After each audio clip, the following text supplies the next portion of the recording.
How's everyone doing? This is Joe and welcome to Ohio Woodburner. We are a small firewood delivery service here in Northeast Ohio. Today it is freezing outside. Don't let this sunshine and blue skies fool you. We are in single digits today and our woodlot is a beehive of activity. I have a logging truck that's coming in, so I am trying to get a number of these ash logs processed so I can get everything out of the way. I am just going to try and knock all of this out here, and I hope to show you everything here on the video. So sit back and enjoy, but I hope it's warm where you're at because it is not warm here.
I just got a call from the logger. He is on his way. So we are going to shut down the Japa. I got to get some stuff moved around because the truck's going to come right in behind the machine. Whenever the logger calls, the answer is yes. We got to get these logs onto the land here.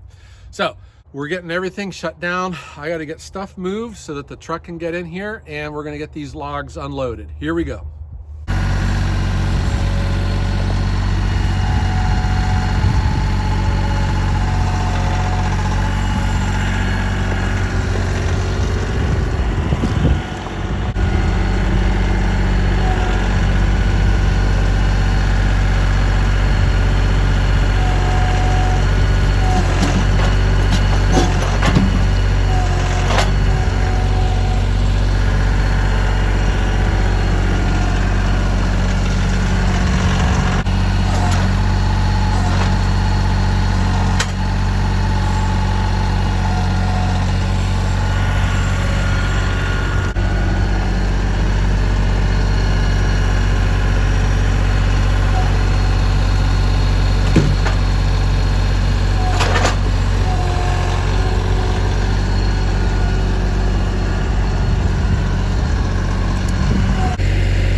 Guys, now the logger is here, and he has a pretty big load. He said this wind is terrible.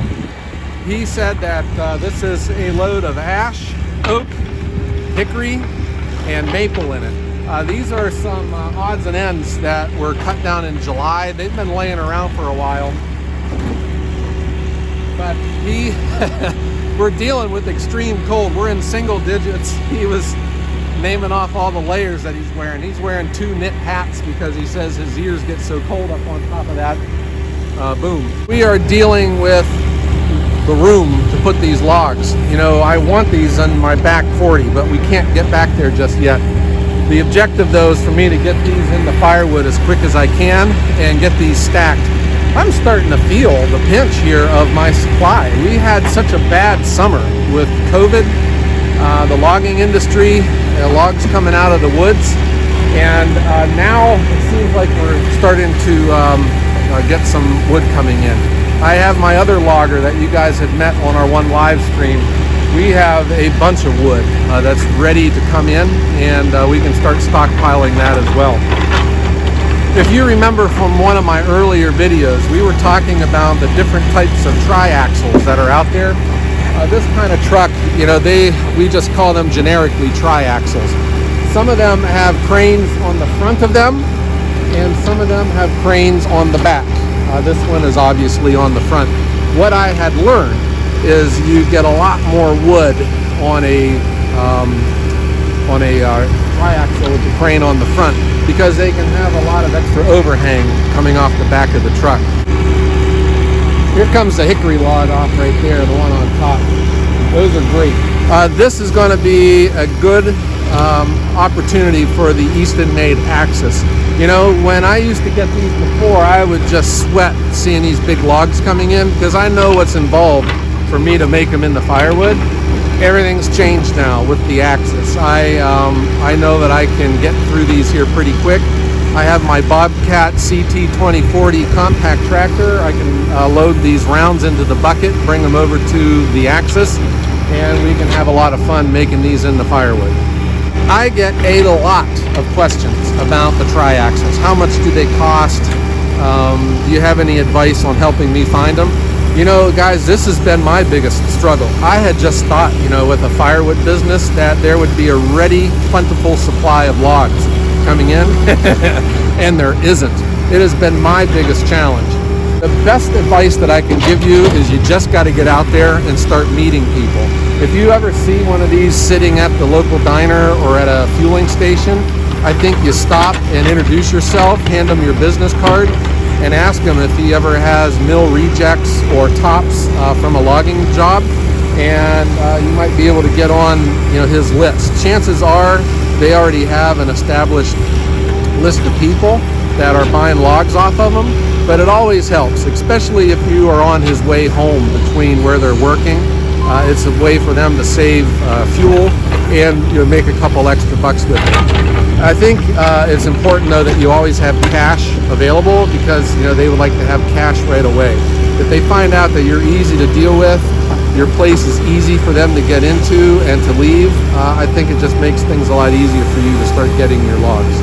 But for me, this has been my biggest challenge, and really all of the money that I have spent and all of the money that I'm planning to spend is revolving around getting these trucks in and out of my property so that it is easy for them to bring these logs in. I have had a lot of these trucks come in, and you know, it's almost like the same thing when you have a big pile of splits on the ground. You always think that there's a lot more firewood there than what there really is. I think the same thing goes for these logging trucks. It seems like you always are under the impression that, man, there's a lot of wood there. But once you get it all processed, split, and stacked, it seems like there's a little bit less than what you thought. There is a range anywhere from maybe 4.5 to 6.5 cords that come in on these triaxles. And at least for me, when I have the ugly parts of the log, you know, if there's rot, if there's these big knots or these branches, I don't put them into my inventory. They go into our woodshed. So that makes my yield for sellable firewood much less. But I average anywhere, I think, around 5 to 6.5 cords on one of these trucks. I think one of the benefits that I have noticed from buying logs like this is, man, you are so much faster, and you can develop a workflow for production. The opposite would be, your tree service wood. And when tree service wood comes in, you get all kinds of weird shapes. You might get these gigantic rounds that are just incredibly difficult to work with. Infestation. A lot of these, that come in from the loggers are fresh cut trees, so infestation is minimum. And I think that just helps. You don't want ants around anyways. We're not selling any logs or any firewood that has ants in it, but it's just a way of keeping the insects down too. I think, at least here in my part of the United States, I think you're going to look around about $100 a cord, and that's just for the wood. So from there, you're on the clock on your expenses, on how cheap you can make this into firewood. But at least for me, how much can you sell the firewood for? Yes, it's great to get your supply for free if you get that deal worked out with tree service, but at least for me, I can make this into firewood so much quicker this way, and that makes my profitability go up. I have more wood to sell. So here he is all unloaded, and I'm gonna go talk to him. I gotta give him some cash, and we'll get him down the road.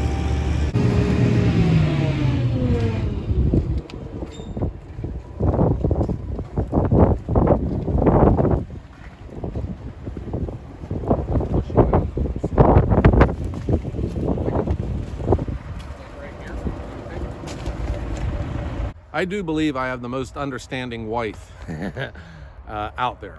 This, my whole intention was to get all of this area cleared up and I can get everything moved, but these logs are coming in, and I've learned that when there's logs available, you get them. This is what you just watched getting unloaded, and there's a good mix in here. I see some big oak. Here's oak. Here's a nice hickory log. Look how long that one is, and it's pretty straight. That's going to be fun to make. I love the smell of it.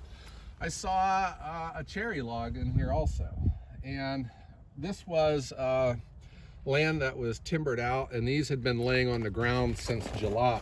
So there might be it might be a little drier than what I'm used to. I think my style of firewood, I think I focus more on sales than I do on production. And I've found that, getting sales motivates me to produce more or to buy more firewood already made. Everything that I had done, with our machines, with planning our wood yard, which is going to be back in here, has revolved around the supply and making it easier for the trucks to come in, unload, and leave, and setting up a process where I can get these logs staged, getting them ready to go up to the Japa, or the bigger logs, getting them bucked up and having them run through the Easton made axis. There is looking like there's a lot of oak in here, and I had always told the drivers, no oak. I said, don't even bring me oak. But now I've picked up 2 restaurants, that's all they want is oak. So now I'll take it. And what's even better is that they're not too particular about how it's seasoned. It's just the way that their smoker is. So I'll be getting some of these cut up. Here's a big oak right here. All right, so these aren't the straightest logs. There's a lot of knots in them, and I'm gonna have to trim off these knots and get them to go through the machine better. But this is supply, and I'm excited for this. I think now with my Bobcat CT2040, I am in a much better position to get these moved around and to get these things made into firewood. Another hectic day here at Ohio Wood Burner, but I wouldn't want it any other way. I don't want to have to ever go back to the cubicle. I'm having a blast here, even though it's 8 degrees outside right now. I want to thank everyone for watching. Don't forget, we have our online store, and the link is in the description. We have our t-shirts and our stickers, and I really appreciate all of the support that you guys have been showing us. It does mean a lot. And I want to thank you too. Again, 10,000 subscribers, 1 million views, and a lot of cool machines. and there is still more to come. I hope that everyone has a great day, and I'll see you on our next video.